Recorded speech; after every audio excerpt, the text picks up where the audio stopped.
Chapter 1: The Arrival. As the heavy iron gates groaned open, I, Lucas, stood at the threshold of my new reality, a maximum security prison. My heart raced, each beat echoing the magnitude of my fear and regret. Flashbacks flickered through my mind, images of a life once vibrant, now fading like distant echoes of laughter. I had made choices fueled by passion, but here, beneath these concrete walls, I felt the weight of my actions crush me. The initial days were a haze of disorientation and desperation. The stark environment, cold metal, harsh fluorescent lights, and the cacophony of angry voices formed an atmosphere of apprehension. I struggled to grasp the unwritten rules of inmate culture, vying for a place amidst hardened criminals. In this unforgiving world, I realized that survival meant navigating a labyrinth of fear, hierarchy, and the lingering remnants of hope that still flickered within me. Chapter 2: Life in the Shadows. Marie's narration weaves a tapestry of resilience through her art, even in a place where creativity feels like a crime. In her diary entries, she shares her struggles to maintain her identity in a suffocating environment. The dull gray of prison walls contrasts sharply with the vibrant colors she longs to create. Under the flickering light of her cell, she gathers with fellow inmates, stealing moments to sketch and paint, finding solace in shared expressions of freedom. Marie recounts the thrill of their clandestine art sessions, where laughter and lightness briefly chase away the shadows of despair. Through her artistry, she discovers that it's not just paint on canvas, but a profound act of rebellion, an assertion of her individuality and humanity. Each stroke serves as a reminder that even in confinement, hope can blossom, illuminating the darkest corners of their lives with bursts of creativity and unexpected friendships. Chapter 3: Tales of Brotherhood. Eddie's voice resonates through the haunting silence of the prison yard, filled with laughter and echoes of distant memories of trust and betrayal. He begins recounting the bonds he's forged during his long years behind these walls, connections that are often deeper than those found outside. Each inmate's story intertwines with his, illustrating life lived in the shadows. In this world where loyalty is currency, Eddie shares a chilling tale of brotherhood tested by survival. With his gravelly tone, he recalls a moment of betrayal from a trusted friend, leaving him to grapple with the precarious balance of camaraderie and self-preservation. This experience leads to a moral dilemma: protect his brother in arms or prioritize his own safety. Through Eddie's reflections, listeners feel the weight of loyalty, the agony of betrayal, and the complexities inherent in the raw, unvarnished reality of prison life, a testament to the human spirit fighting for connection against all odds. Chapter 4: The Guardian of Secrets. I never imagined I would find myself on the other side of the bars, once a protector of the law, now learning to navigate the shadows of my own choices. As I walk these echoing halls, I encounter young women whose lives mirror the turbulent path I once tread. My role has shifted. I share my hard-earned wisdom, guiding them through the trials of incarceration. Together, we dive into discussions that unveil both laughter and tears, lessons that carve out resilience where despair lurks. In moments of vulnerability, I confront the weight of guilt that clings to my heart, a remnant of my past decisions. Yet amidst this turmoil, I also discover a sense of purpose. The stories we share become bricks in the walls of our newfound community, transforming pain into empowerment. Behind these walls, I am not just surviving, I am fostering redemption, both for myself and for those willing to embrace change. Chapter 5: The Light Beyond. As I sit in my cramped cell, surrounded by the harsh concrete walls, I often find refuge in my books. Education has become my escape, my beacon of hope amidst the suffocating despair. I vividly remember the day I attended my first prison class, an unexpected lifeline that ignited a passion for knowledge I didn't know existed. With each word I read, each concept I grasped, the bars of my confinement seemed to fade away. In the quiet corners of the classroom, we challenged the labels that society has placed on us: criminal, convict, lost cause. Here we transform our identities through learning, daring to dream beyond our current reality. I share this hope with my fellow inmates, igniting an ambition that glimmers brighter than the bleakness around us. Together, we are redefining our futures, proving that even within the walls of a prison, the light of education can illuminate the darkest paths. Chapter 6: The Great Escape. Marcus leans closer to the microphone, his voice a blend of excitement and anxiety as he recounts the intricate planning of his escape. Underneath the oppressive weight of prison walls, he and a small group of inmates meticulously charted their path to freedom, using whispered conversations and stealthy movements. Adrenaline coursed through their veins as the date approached, each moment amplifying the tension of their daring plan. In vivid detail, Marcus describes the thrill of the night, the rush of breaking through shadows, and the adrenaline that surged as they outmaneuvered guards. However, the euphoric rush quickly turns somber when things take a turn for the worse. In a heart-stopping moment of near capture, Marcus is forced to confront the harsh realities of escape. Freedom is a double-edged sword. As he sits back, the weight of his choices lingers, reminding him that sometimes the price of liberation is much greater than he ever imagined. Chapter 7: Echoes of the Past. Nina sits on the edge of her narrow bunk, her voice resonating with a mix of sadness and resilience. As she reflects on her upbringing, memories cascade like a haunting melody, shadows of a tumultuous childhood marked by neglect and violence. She recalls days spent in a neighborhood filled with broken dreams, where choices often seemed limited and escape felt impossible.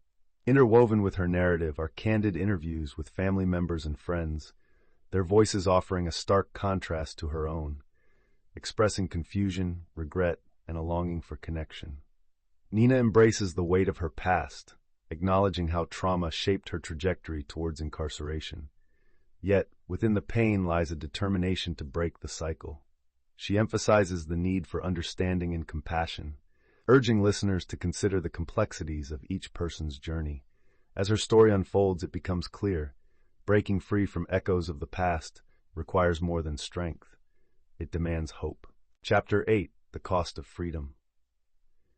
In this poignant chapter, Theo, a seasoned inmate, delves into the profound consequences of long-term incarceration on personal identity.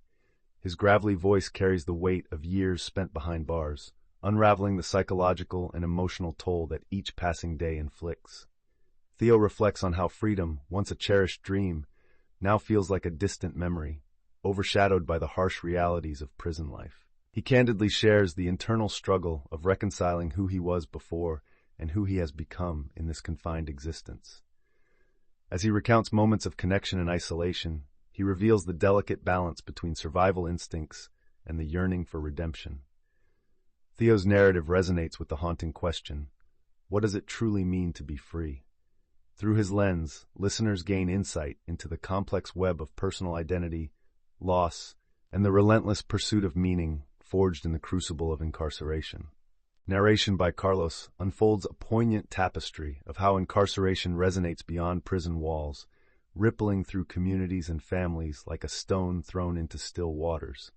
He shares heart-wrenching accounts of family visits, where strained smiles and awkward silences fill the air, creating an emotional chasm impossible to bridge. Carlos paints a vivid picture of children left without guidance, parents grappling with shame, and partners bearing the weight of stigma, illustrating the silent suffering of loved ones long after the cell doors close. Through interviews with his own family, listeners hear the unspoken fears and hopes echoed in their voices, revealing the long-lasting impact of choices made behind those iron bars. Carlos emphasizes that while inmates bear the scars of their decisions, their families often carry the heavier load, highlighting the urgent need for understanding, support, and transformative change in the communities affected by the justice system's far-reaching consequences. Chapter 10: Sisterhood Survival. In the hushed corners of a women's prison, Tara sheds light on the unique challenges faced by female inmates, drawing upon her own experiences. She paints a vivid picture of resilience as women navigate a system that often overlooks their specific needs. Through her voice, we hear stories of strength, forged in the fires of adversity, from shared meals that double as moments of connection to forming impromptu support circles during therapy sessions. Tara highlights the oppressive atmosphere of the prison, where emotional wounds run deep, often stemming from past trauma, including abuse and abandonment. Yet amid the struggle, bonds of sisterhood emerge, offering a lifeline for many. In a world designed to isolate, Tara's narrative underscores how solidarity and compassion fuel their survival, illuminating the power of unity as these women strive to reclaim their identities amidst the chaos of confinement. Chapter 11, The Hunger for Change. This chapter serves as a rallying cry for reform within the prison system. With a passionate and determined voice, Max recounts the growing awareness among inmates about their rights and the necessity for change. He describes peaceful protests and grassroots movements initiated within the prison walls, emphasizing the sense of unity that emerges when individuals stand together for a common cause. Max shares poignant stories of inmates advocating for better health care, educational programs, and mental health services, revealing the human dignity that persists even in the bleakest situations. He highlights collaborations between inmates and outside organizations, bridging the gap for systemic improvements. As he speaks, it becomes clear that the hunger for change transcends mere survival. It represents a deep yearning for justice, respect, and a second chance.